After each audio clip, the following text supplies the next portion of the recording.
Satuan Tugas Pemulihan Pasca Bencana DPR RI kembali melaksanakan rapat koordinasi bersama Satuan Tugas Pemulihan Pasca Bencana dari pemerintah di posko yang berada di Kota Banda Aceh, Provinsi Aceh. Saat ini saya berada di posko yang dimaksud, di mana tadi rapat koordinasi berlangsung kurang lebih selama 4 jam dari sekitar pukul 10 waktu Indonesia Barat. Rapat koordinasi dihadiri oleh sejumlah pimpinan DPR RI serta menteri dari Kabinet Merah Putih. Di antaranya tadi dihadiri Wakil Ketua DPR RI Sufmi Dasko Ahmad, kemudian juga ada Wakil Ketua DPR RI dari fraksi PKB Cucun Ahmad, serta sejumlah menteri, mulai dari Ketua Satgas Pemulihan Pasca Bencana dari pemerintah yang dipimpin langsung oleh Menteri Dalam Negeri Tito Karnavian, kemudian tadi tampak ada Menteri Keuangan Purbaya, selain itu juga ada Menteri Kesehatan Budi Gunadi Sadikin, Menteri Perumahan, Menteri Pekerjaan Umum, Menteri Sosial,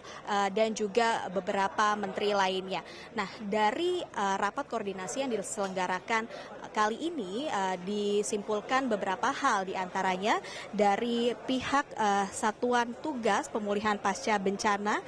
DPR RI kemudian per tanggal 10 Januari ini menyerahkan pelaksanaan ataupun eksekusi pemulihan pasca bencana di Sumatera kepada Satuan Tugas Pemulihan Pasca Bencana yang dipimpin langsung oleh Menteri Dalam Negeri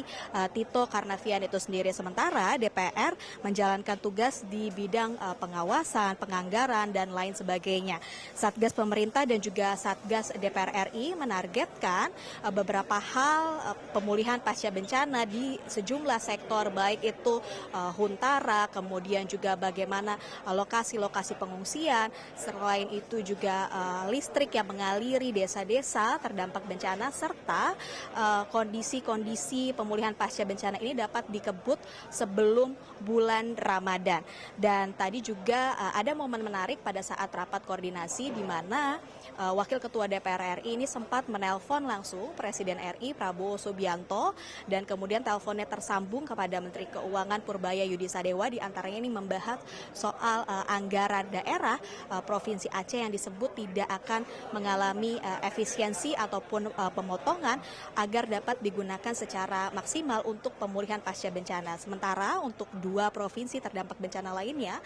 menurut Wakil Ketua DPR RI dan juga Menteri Keuangan Purbaya Yudi Sadewa, ini akan diumumkan di waktu mendatang. Dari Banda Aceh, Nabila Putri, Fajar Bolivia melaporkan.